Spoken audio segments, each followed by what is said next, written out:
What's up, guys? Welcome back to the Turbo John YouTube channel. We're over here at the shop, B&K Performance. We're going to be working on Randy's car a little bit today.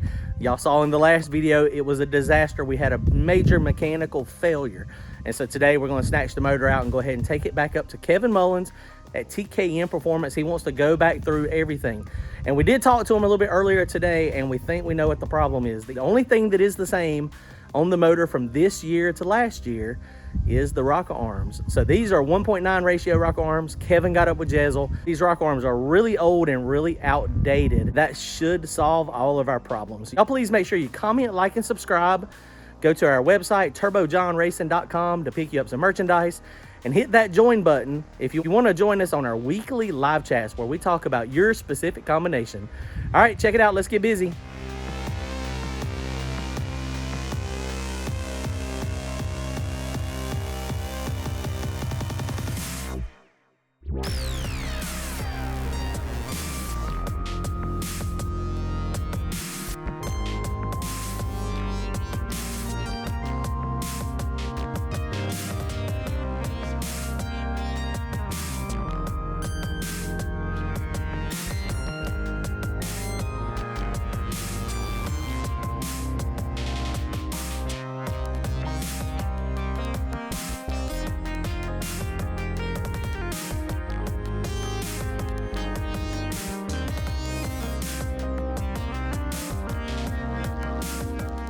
Just like that, is out. The motor is out. There's no longer a power plant in the vehicle. It's on the ground. So it's back off the TKM. Once again, Kevin has got some awesome customer service. He's going to meet Randy way late tonight and pick the motor up. Go ahead and drop it off at the shop so they can go through it. Again, I mean, everything looks fine. He's just going to double check. There are some chunks of aluminum in here from this broken rock arm that happened back here in the back. But other than that, I mean, hopefully it'll be set up. Like I said, Randy talked to Kevin earlier today, and they're going to order some new Jezel rocker arms. And we think that's the whole issue. Really old. I mean, those rockers come with the heads, didn't they? So they were probably like from 1972-ish. 2002. I was close. I was saying that's 20 years ago. That's 18 years ago now. That's back in my age. So we're good to go. And for me, look at here, Junior Biscuit hooked me up with some wheels. So I got me some nice, these are drag lights, of course, the old Mustang favorite. 6.5 back spacing with a 10-inch wide rim. So my Pro Bracket radials are gonna be on these. And what I use is high tack. And I'll just glue it to it. This one had screws in it. They must have had slicks on it at some point. But we are not going to put screws in a radial. So we're going to just throw my old radials back on it. And then that way we will be good to go with mine, whatever track it is.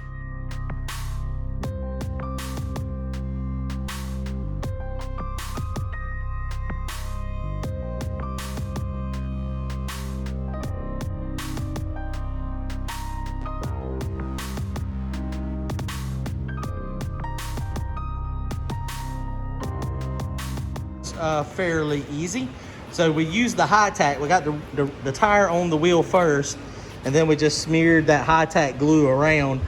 And I don't know if you've ever messed with high tack, but that stuff is really sticky. Now, if you're trying to go really hard to the 60 foot, the high tack, it may slip. So, you know, it's a good idea to mark your valve stem to a spot. I'm gonna mark it with a mark here, and that way you know it's lined up. And then you just monitor it. And, you know, trying to go 116, 118, 60 foot, they probably won't slip. Or sometimes it'll slip just a little bit. It'll slip a couple inches and then it won't move anymore. But, you know, this has got the wheel screws, the rim screws. Mickey Thompson definitely does not recommend running screws with radials because it will kill the bead 100% if it starts sliding. Now, there have been people that have done it. Chris Tootin, back in the day, he had a 12 or 14-inch wide rim with a 275 on it with screws. And at the top of the track, both of his tires de-beaded. Now, it was a wider rim. One of those things, I mean, you know, it's not recommended, but it might be allowed if you're not trying to go 200 mile per hour or you're not trying to go super fast. But I'm gonna just do it without the bead locks. I run forever without bead locks, 116, 118, 60 foots. And with the gear in my car now, that's about all she's going to do. It ain't going to do much more than that anyway. So I think that's okay. So that's going to be my spare rims when we're on a sticky track. We're going to throw those in the trailer. And then we've got some spare tires. So now we got slicks that are easy to put on, radials that are easy to put on. I am going to leave the slicks on the bead locks. And the reason why is that bead lock, when it clamps down on the tire, it makes the sidewall stiffer. So it should hopefully make the slick live longer is my plan. Sucks that happened. But it is what it is. It's a beautiful motor. Let me see, this is one of the Shelby 9.5s. So it is going back to the shop and we'll be ready to roll soon. So this weekend, Brian's is still, he dropped his stuff at the machine shop today as well. So it's going to be probably a couple weeks before he gets his done. Mine, we're going to go probably to Thunder Valley this weekend. And hopefully Saturday, I think it is, 4th of July, there's a great big, it's like a $4,000 race. So we're going to try to jump in that, see if we can get in it and make some money. I'll probably end up going around home first round. But one thing about it is, I mean, we're going to have fun. It's going to be hot. I was smoking hot outside today. Welcome to North Carolina. Welcome to the heat. Look at these. Those things are awesome. This is a very, very, very nice motor. So we're excited. So, and it pulled out pretty good. I mean, the way everything was engineered, just kept the oil pump and everything on here. I mean, it didn't take us but an hour and a half to pull this thing out from, you know, where it was. I mean, we worked on it a couple hours at the shop or at the track the other night. But he's gonna load it in the back of the truck, cover it up, and off to the machine shop it goes. Well, while I'm over here, so this thing doesn't feel neglected, I went ahead and opened the trailer. The good thing is the Hoosiers still have air in them, which is amazing because most of the time slicks kind of leak down, and these have not leaked out. They haven't leaked down any at all. It doesn't look like, maybe a pound or two, but they are still solid. So we're gonna crank this thing up. I played with the tune-up. It was really rich last time we were at the track, down low, spooling up. So I played with that, so I'm gonna see if it'll spool up just a tad better than before. All right, let's try to spool this thing up. Let's see what we got.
Okay, so we're gonna do one more. That one was okay. It wasn't too bad. I think just the transmission fluid was super cold. It got to like 3,400 RPMs and just kind of hung out there. So let's see if we can get it to spool up a little bit faster on this one. Tune-up stuff looked good.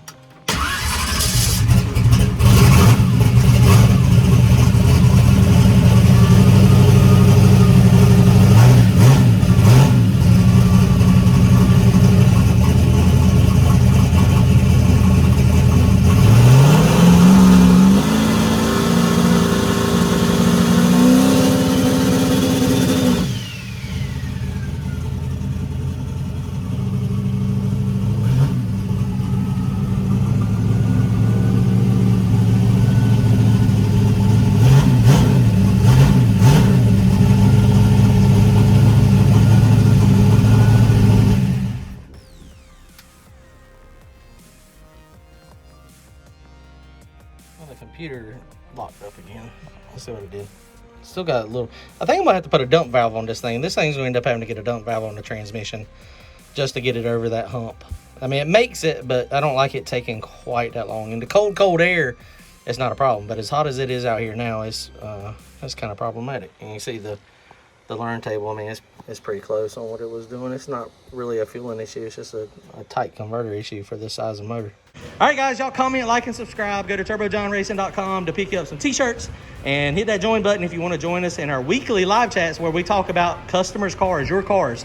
You send us some questions and we talk about it, and we usually have quite a few people on there. It's always pretty fun and entertaining. All right, guys, see y'all.